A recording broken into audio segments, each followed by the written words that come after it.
जगन्नाथ उड़ीसा के पुरी में स्थित ये मंदिर रहस्यों से भरा हुआ है। जगन्नाथ मंदिर से जुड़े रहस्यों को आज तक कोई नहीं सुलझा पाया। हिंदू धर्म के बेहद पवित्र स्थल और 4 धामों में से जगन्नाथ एक है।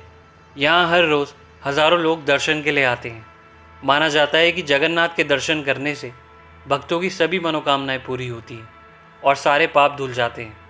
क्या है इस मंदिर की हिस्ट्री और रहस्य, यही जानेंगे आज हम इस वीडियो में। तो दोस्तों, स्वागत है आप सभी का हमारे चैनल स्पिरिचुअल जर्नी हिंदी पर। भगवान कृष्ण विष्णु जी के 8वें अवतार माने जाते हैं। उन्होंने द्वापर युग में धरती पर जन्म लिया और फिर 125 साल की उम्र में भगवान कृष्ण ने अपने शरीर को त्याग दिया था। मान्यता के अनुसार भगवान कृष्ण एक बार पीपल के पेड़ के नीचे विश्राम कर रहे थे। तभी वहाँ एक शिकारी शिकार करने के लिए पहुँचा। दूर से उस शिकारी को लगा कि पेड़ के नीचे कोई हिरन है। उसने तीर छोड़ा और वो तीर जाकर भगवान कृष्ण के पैर पर लगा। वो तीर जहरीला था। जब वो शिकारी पास आया तो भगवान कृष्ण को देखकर शॉक्ड हो गया और रोने लगा। उसने भगवान कृष्ण से कहा, मुझसे अनजाने में भूल हो गई महाराज। मुझे लगा कि यहाँ कोई हिरन बैठा है, इसीलिए मैंने तीर चला दिया और वो तीर गलती से आपको लग गया। भगवान कृष्ण ने उस शिकारी से बड़े ही प्यार से कहा कि इसमें तुम्हारी कोई गलती नहीं है, ये होना ही था। मेरे जाने का समय आ गया है, तुम बस एक जरिया बनकर आए हो। इसके बाद भगवान कृष्ण वहाँ से चलकर नदी के किनारे पहुँचे और उन्होंने अपने शरीर का त्याग कर दिया। द्वापर युग में जब भगवान विष्णु ने श्री कृष्ण के रूप में अवतार लिया तो ये उनका मानव रूप था। सृष्टि के नियम के मुताबिक हर मानव की तरह इस रूप की भी मृत्यु निश्चित थी। भगवान कृष्ण ने महाभारत युद्ध के 36 साल बाद अपना शरीर त्यागा था। पांडवों को जब ये खबर मिली तो वो जल्दी से वहाँ पहुँचे। फिर पांडवों ने भगवान कृष्ण के शरीर का पूरे रीति रिवाज के साथ अंतिम संस्कार किया। तभी पांडवों ने देखा कि भगवान कृष्ण का पूरा शरीर तो अग्नि में समा गया, लेकिन उनका दिल अभी भी धड़क रहा है, उसमें से अग्नि निकल रही है। ये देखकर पांडव हैरान थे। इसके बाद पांडवों ने भगवान कृष्ण के धड़कते हुए दिल को एक लकड़ी के टुकड़े पर रखकर समुद्र में बहा दिया और वो दिल तैरते तैरते उड़ीसा के समुद्र तट पर पहुंच गया। जब भगवान कृष्ण का दिल उड़ीसा के तट पर पहुंचा तो वहाँ के राजा इंद्रद्युम्न को उसी रात एक सपना आया। भगवान विष्णु ने सपने में राजा को दर्शन दिए। भगवान विष्णु ने सपने में उनसे कहा कि वो समुद्र तट पर एक लकड़ी के टुकड़े के रूप में मौजूद है। वो उन्हें अपने साथ ले आए और उनके लिए एक मंदिर बनवाए। सुबह उठकर सबसे पहले राजा समुद्र तट पहुँचे। ठीक उसी जगह राजा इंद्रद्युम्न को लकड़ी के तख्ते पर एक चमकती हुई चीज़ दिखी। वो चमकती हुई चीज़ भगवान कृष्ण का धड़कता हुआ दिल थी। राजा ने जब भगवान कृष्ण का दिल अपने हाथ में लिया तो उन्हें बहुत ही स्ट्रॉन्ग एनर्जी फील हुई और उन्होंने ये डिसाइड किया कि वो इसी लकड़ी से मंदिर की मूर्ति बनवाएंगे। राजा ने श्री कृष्ण का दिल लिया और उसके लिए मंदिर बनवाना शुरू किया। अब मंदिर में मूर्ति बनाने के लिए एक कारीगर की तलाश थी, तो राजा ने उस लकड़ी से मूर्ति बनाने के लिए कई कारीगरों को बुलवाया, पर कोई भी कारीगर उस लकड़ी से मूर्ति नहीं बना पाया। जब भी कोई कारीगर मूर्ति बनाने की कोशिश करता तो उसके औजार टूट जाते और वो मूर्ति बनाने में नाकामयाब हो जाता। फिर एक दिन भगवान विश्वकर्मा एक कारीगर के रूप में आए और उन्होंने कहा कि मैं बनाऊंगा भगवान विष्णु की मूर्ति, लेकिन मेरी एक शर्त है। उन्होंने कहा कि वो अगले 21 दिनों तक बिना किसी डिस्टर्बेंस के मंदिर का दरवाज़ा बंद करके मूर्ति बनाएंगे और जब तक मूर्ति नहीं बन जाती तब तक मंदिर में कोई भी प्रवेश नहीं करेगा। और अगर किसी भी कारण से दरवाज़ा 21 दिन से पहले खुल गया तो वो मूर्ति बनाना छोड़ देंगे। राजा ने उनकी शर्त मान ली और बंद दरवाजे के अंदर मूर्ति बनाने का काम शुरू हो गया।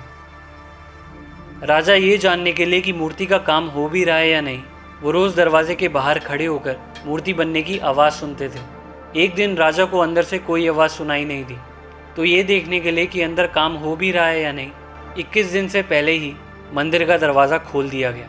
अपनी शर्त पूरी ना होने की वजह से भगवान विश्वकर्मा वहाँ से अंतर्ध्यान हो गए। राजा ने देखा कि वहाँ कारीगर ने 3 मूर्तियाँ बनाई हैं, जगन्नाथ, उनके भाई बालभद्र और उनकी बहन सुभद्रा। क्योंकि मंदिर का दरवाज़ा 21 दिन से पहले ही खोल दिया गया था, इसीलिए उन मूर्तियों के हाथ पैर नहीं बने थे और वो मूर्तियाँ अधूरी रह गई और भगवान जगन्नाथ की मूर्ति में ही भगवान कृष्ण का दिल रख दिया गया, जिसे ब्रह्म पदार्थ भी कहा जाता है। उस दिन से आज तक मूर्तियाँ इसी रूप में यहाँ विराजमान हैं और आज भी इसी रूप में उनकी पूजा होती है। वैसे तो हिंदू धर्म में खंडित या अधूरी मूर्ति की पूजा करना अशुभ माना जाता है, लेकिन जगन्नाथ धाम की मूर्तियां अधूरी होने के बावजूद भी पूरी श्रद्धा के साथ यहाँ उनकी पूजा की जाती है। भगवान जगन्नाथ को भगवान विष्णु के अवतार श्री कृष्ण के रूप में ही पूजा जाता है।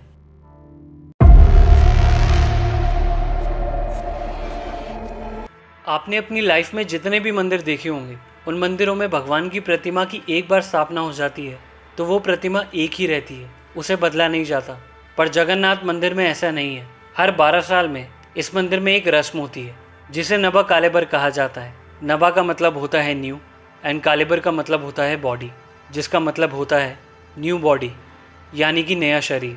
हर 12 साल में मंदिर में लकड़ी से बनी प्रतिमाओं को नई प्रतिमाओं से रिप्लेस किया जाता है। मंदिर में नई प्रतिमाओं की स्थापना की जाती है। उसी के साथ कुछ और भी होता है जो पुरानी प्रतिमा में से निकाल कर नई प्रतिमा में रखा जाता है, और वो और कुछ नहीं, भगवान कृष्ण का धड़कता हुआ दिल होता है। जब इस रिचुअल को किया जाता है तो पूरे शहर की बिजली काट दी जाती है, हर जगह अंधेरा किया जाता है। मंदिर के बाहर सीआरपीएफ की इतनी टाइट सिक्योरिटी होती है कि मंदिर में किसी का भी जाना अलाउड नहीं होता। सिर्फ एक ही व्यक्ति मंदिर में जा सकता है, और वो है मंदिर के मुख्य पुजारी जी, जो इस रिचुअल को परफॉर्म करते हैं। मंदिर में जाने से पहले पुजारी जी की आंखों पर भी पट्टी बांधी जाती है और हाथों में ग्लव्स पहनाए जाते हैं। पुजारी जी भी भगवान कृष्ण का दिल नहीं देख सकते, वो बस उसे उठाकर प्रतिमा में रख सकते हैं। मंदिर के कुछ पंडितों ने अपने एक्सपीरियंसेस शेयर करते हुए कहा कि जब उन्होंने भगवान कृष्ण का दिल छुआ तो उन्हें एक स्ट्रॉन्ग एनर्जी फील हुई और उन्हें उसे छूकर ऐसा लगा जैसे कोई सॉफ्ट सी चीज़ खरगोश जैसे हाथ में उछल रही हो। ऐसा माना जाता है कि अगर किसी ने भी भगवान कृष्ण का दिल देख लिया तो उसकी मृत्यु हो जाएगी। यही वजह है कि इस रिचुअल को करते हुए इस बात का खास ध्यान रखा जाता है कि कोई भी उसे ना देख सके। कहा जाता है कि हर 12 साल में मंदिर में नीम की लकड़ी से बनी प्रतिमाओं को इसलिए चेंज किया जाता है क्योंकि भगवान कृष्ण का हार्ट बहुत ज़्यादा एनर्जी प्रोड्यूस करता है। इतने इंटेंस रेडिएशन की पावर की वजह से मंदिर की प्रतिमाएं खराब होने लगती है, इसीलिए उन्हें चेंज किया जाता है। जगन्नाथ मंदिर की भव्य रसोई में प्रसाद को एक चमत्कारी तरीके से बनाया जाता है। रसोई में चूल्हे पर एक के ऊपर एक मिट्टी के साथ बर्तन रखे जाते हैं, पर शॉकिंग बात यह है कि उन बर्तनों में से सबसे ऊपर वाले बर्तन में प्रसाद पहले पक जाता है। आइडियली नीचे वाले बर्तन में प्रसाद पहले पकना चाहिए, पर जो बर्तन चूल्हे से सबसे दूर होता है, प्रसाद उस बर्तन में सबसे पहले पकता है। ऐसा क्यों होता है, यह आज तक एक रहस्य है। इस मंदिर में जितना भी प्रसाद बनता है वो ना तो कभी कम पड़ता है और ना ही कभी वेस्ट होता है। मंदिर में चाहे कितने भी लोग दर्शन के लिए आएँ, चाहे हज़ारों लोग आएँ या फिर लाखों लोग आएँ, मंदिर में प्रसाद कभी भी कम नहीं पड़ता। और जब मंदिर के कपाट बंद होने का टाइम आता है तो प्रसाद अपने आप पूरा ख़त्म हो जाता है और प्रसाद का एक भी दाना वेस्ट नहीं होता। यूजुअली जितने भी तीर्थ स्थल पर प्रसाद मिलता है उन्हें बस प्रसाद ही कहा जाता है, पर जगन्नाथ मंदिर में मिलने वाले प्रसाद को महाप्रसाद कहा जाता है। इस मंदिर के ऊपर लहराता ये ध्वज हमेशा हवा के ऑपोजिट डायरेक्शन में लहराता है। जिस डायरेक्शन में हवा चल रही है तो फ्लैग को उसी डायरेक्शन में लहराना चाहिए, लेकिन मंदिर का ये फ्लैग हमेशा ऑपोजिट डायरेक्शन में लहराता है। हर रोज़ मंदिर के ऊपर लगे ध्वज को बदला जाता है। ऐसा कहा जाता है कि अगर एक भी दिन ध्वज को बदला नहीं गया तो मंदिर को कम से कम 18 सालों के लिए बंद करना पड़ेगा। जगन्नाथ मंदिर के ऊपर एक सुदर्शन चक्र मौजूद है।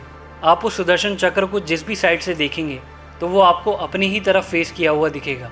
आपको ऐसा लगेगा कि उसका फेस आप ही की तरफ है।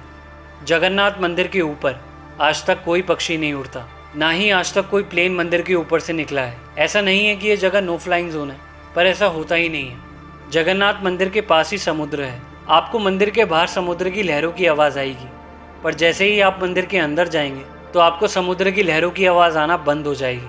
अंदर आपको कोई समुद्र की आवाज़ सुनाई नहीं देगी। क्या माइंड ब्लोइंग बात है ना। आप एक स्टेप मंदिर के बाहर खड़े हैं तब तक आपको लहरों की आवाज़ आएगी, पर जैसे ही आप एक स्टेप अंदर लेंगे आपको आवाज़ नहीं आएगी। जगन्नाथ मंदिर पर मुस्लिम और ब्रिटिश इन्वेडर्स ने कई बार हमले किए। मंदिर पर 17 बार हमले किए गए। मंदिर को लूटा गया और मंदिर की प्रतिमाओं को नुकसान पहुंचाया गया, जिसकी वजह से कई बार मंदिर की प्रतिमाओं को दूसरी जगहों पर शिफ्ट किया गया। इतने हमले होने के बाद भी आज तक भगवान जगन्नाथ का ये मंदिर सही सलामत है। यही रीज़न है कि मंदिर के बाहर साफ साफ लिखा है कि सिर्फ हिंदू ही मंदिर में अलाउड है। इस रूल को बहुत अच्छे से फॉलो किया जाता है। इंदिरा गांधी, रविंद्रनाथ टैगोर, डॉक्टर BR अम्बेडकर और महात्मा गांधी को भी मंदिर में जाने नहीं दिया गया था। क्योंकि ये लोग जिनके साथ मंदिर आए थे वो लोग हिंदू नहीं थे। हर साल भगवान जगन्नाथ की यात्रा होती है, जिसके लिए लाखों भक्तों की भीड़ आती है। इस दौरान भगवान जगन्नाथ अपने भाई बालभद्र और बहन सुभद्रा के साथ रथ पर विराजते हैं। ऐसी मान्यता है कि रथ की यात्रा के दर्शन करने से ही भक्तों के सभी पाप धुल जाते हैं। तो आज के लिए बस इतना ही। आई होप आप लोगों को वीडियो पसंद आई होगी। वीडियो पसंद आए तो वीडियो लाइक करना, ऐसी ही वीडियोस के लिए हमारे चैनल को सब्सक्राइब करना और बेल आइकन भी ज़रूर प्रेस करना। तो मैं मिलता हूँ आपसे नेक्स्ट वीडियो में। बाय, टेक केयर, जय जगन्नाथ, हर हर महादेव।